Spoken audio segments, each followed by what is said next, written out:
एक बार और जोर से बोलो जय भीम। सर्वप्रथम मैं बाबा साहब डॉक्टर भीमराव अम्बेडकर जी को नमन करता हूँ और साथ ही नमन करता हूँ मैं उन वीर क्रांतिकारी शहीदों का जिन्होंने 2 अप्रैल को इस समाज के अधिकारों की लड़ाई के लिए अपने को बलिदान कर दिया। उनको मैं कोटि कोटि नमन करता हूँ और बाबा साहब के लिए चंद लाइनों के साथ अपनी शुरुआत करता हूँ। दीर्घ है जो बीच भंवर में पैदा होकर तूफानों में पलटे हैं, ऐसे ही शख्स कुछ जिद करके धरती का नक्शा बदलते हैं। जय भीम। नागर साहब आए हैं, बाबूलाल नागर साहब। मैं सबसे पहले इस कार्यक्रम में हजारों मील दूर पधारे हुए मेरे एससी समाज बंधुओं को भी धन्यवाद दूंगा कि आप लोग यहाँ पे बड़ी कड़ी मेहनत के साथ अपने खून पसीने की कमाई को निछावर करके यहाँ पे पहुंचे हैं, वो समाज के हक और अधिकार के लिए। और दूसरे जो मैं धन्यवाद दूंगा मैं डॉक्टर अंबेडकर वेलफेयर सोसाइटी के अध्यक्ष रवि प्रकाश बेड़ा जी का, जिनकी सहमति की वजह से आज ये कार्यक्रम इतना बड़ा रूप ले पाया है।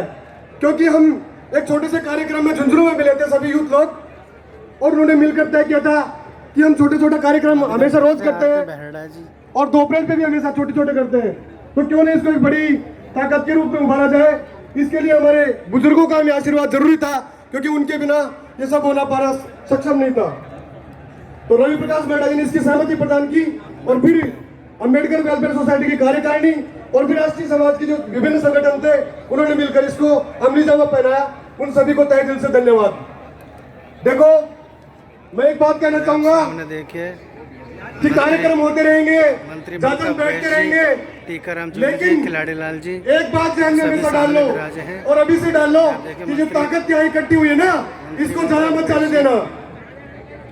चाहे कोई सी भी पार्टी हो, कोई सा भी संगठन हो, अगर हमें तवज्जो नहीं देता है तो इसी तरह संगठित होके अपनी आवाज को बुलंद करो, और चाहे उनको उल्टा लटकाना पड़े, हमें अपनी आवाज को बुलंद रखना पड़ेगा। साथियों, बहुत सारे वक्ताओं की लिस्ट है, इसलिए मैं ज्यादा आप लोगों के बीच में समय नहीं दे पाऊंगा। मेरे इस समाज को लेकर कुछ मांगे हैं, कुछ मुद्दे हैं जो आप लोगों के समक्ष में रखना चाहूंगा।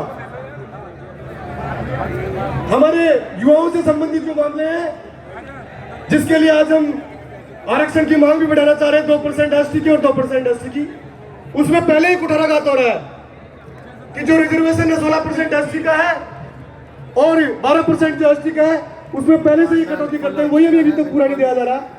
ये तो दूसरी मांग है, ये दूसरी मांग है कि हम उठा रहे हैं और परसेंट बढ़वा रहे हैं, लेकिन पहले जो दिया हुआ है उसी को इम्प्लीमेंट नहीं कर पा रहे। अभी वर्तमान में एसआई की बढ़ती हुई है, इसमें हमारे जो पद है 16% के हिसाब से उसमें पूरे नहीं दिए, उसमें 30 पदों की कटौती कर दी। मैं आप लोगों के सामने कह रहा हूँ, बहुत सारे युवा साथी बैठे हैं और हमारे जो मंत्री भी आए हैं, विधायक आए हैं, इस बात को गौर से ध्यान से सुने। हमारा जो रिजर्वेशन है वो अभी भी इम्प्लीमेंट नहीं हो पा रहा है, हम बढ़ाने की तो बहुत बाद में कर रहे हैं। अभी कंप्यूटर निर्देशक पे जो भर्ती निकली है उसमें भी उन्होंने ऐसा किया, न्यूनतम प्राप्तांक अंकों के आधार पर उन्होंने शर्तें लगाई, वो भी विज्ञप्ति निकलने के बाद। मतलब पहले ये आवेदन लेते हैं हमसे, उसके बाद हमारी पदों में कटौती करके 2000 वैकेंसी हमारे ऐसे कैसे रह गई, बैकलॉग खाली रह गया, उनको नष्ट कर देंगे लोग। और हमारे जो साक्षात्कार की जो पोस्ट है, इनमें जानबूझ के कम अंक देते हैं, जिससे हमारे साथियों के साथ कुठाराघात होता है, उनको फील्ड की नौकरियां नहीं मिल पाती। जैसे आरएस के अंदर भी हुआ, बहुत सारे लोग एसडीएम से वंचित रह गए क्योंकि उनके लिए साक्षात्कार नंबर कम थे। एससी एसटी की सभी बैकलॉग को भरवाएं। ऐसे में मेरे विधायक और मंत्रियों से कहूंगा कि आवाज उठाएं। ग्राम पंचायत स्तर पर अंबेडकर लाइब्रेरी खोली जाए और उसके साथ साथ स्पोर्ट्स के लिए एससी एसटी के बच्चों को प्रोत्साहित करें।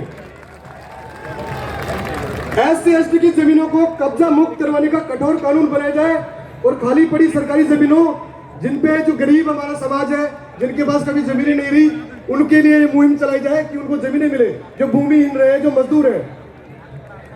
साथ ही जितेंद्र पाल मेघवाल, इंद्र मेघवाल, ओम प्रकाश रेगर, कार्तिक भील, जो हत्याकांड हुआ, इसमें हमारे साथ न्याय नहीं हुआ है, उसके लिए इन्होंने कमर कसनी पड़ेगी। क्योंकि उदयपुर में जो हत्याकांड हुआ था उसमें भर के उन्होंने पैसे दिए, नौकरियां दी, उनको हमारे साथ अन्याय हुआ है। एक हमारी मांग जो पिछली बार भी हमने 2 अप्रैल को अधिकार सत्याग्रह किया था, विधानसभा में बाबा साहब डॉक्टर लगने चाहिए, उसके लिए बहुत सारे हमारे मंत्री और विधायकों ने समर्थन भी दिया था, लेकिन वो अभी तक नहीं लगी है। आप लोग पुनः उस पर विचार करें।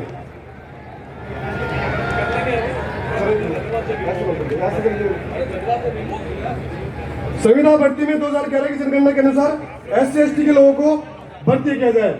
हमारे वक्ताओं इसलिए मैं अपनी वाणी को यही विराम दूंगा। जय भीम, जय भारत, जय संविधान। बहुत बहुत धन्यवाद।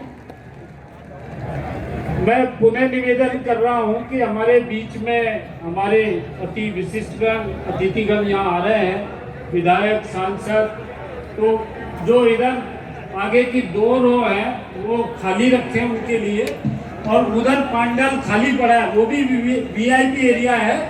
आप लोगों से निवेदन है कि उधर आप चले जाएं। और हमारे बीच में श्री बाबूलाल नागर साहब आदरणीय मंत्री जी पधार चुके हैं, उनका जोरदार तालियों से स्वागत किया जाए। हमारे बीच में कांतिलाल मीना साहब विधायक जी पधार चुके हैं, उनका जोरदार तालियों से स्वागत किया जाए। हमारे बीच में विधायक बावरी जी भी पधार चुके हैं, उनका भी जोरदार तालियों से स्वागत किया जाए। और हमारे एक पूर्व सांसद नव कुमार सरमिया हीराबाई, सांसद लोकसभा निर्दलीय आप रहे कोकराझार आसाम से, वो यहाँ हमारे इस कार्यक्रम में विशेष रूप से आए हैं, उनका भी जोरदार तालियों से स्वागत किया जाए। धन्यवाद। बहुत बहुत धन्यवाद आपका।